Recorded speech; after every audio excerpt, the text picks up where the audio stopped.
IELTS Writing Task 1, Sentence Building, for writing Task 1. So to start with, we take a basic fact from the graph or chart that we're looking at. So the basic fact will be a short sentence with a subject and a verb. Here's an example. The number of Japanese tourists who travelled abroad increased. Subject, the number of Japanese tourists who travelled abroad, and the verb increased. Simple fact. Let's add to that numbers. We look at the graph or chart and we find the numbers from 5 million to 15 million. Now let's add when. Between 1985 and 1995. Next we could add, was it exactly this number? So from just under 5 million to around 15 million. Add an adverb to describe the verb. Increased dramatically.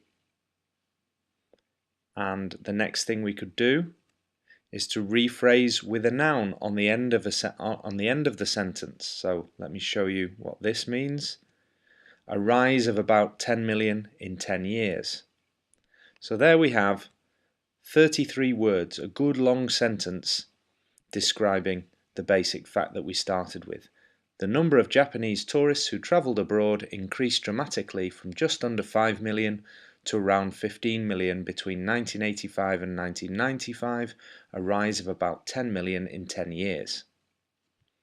One more thing that we could do is take the verb increased and change it into a noun. Can we begin with this noun?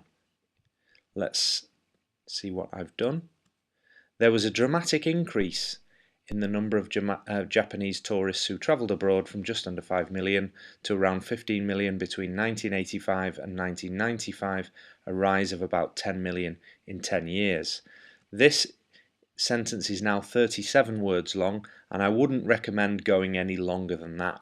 That's a nice long sentence that we've built up step by step. So, here are the 7 steps that we used.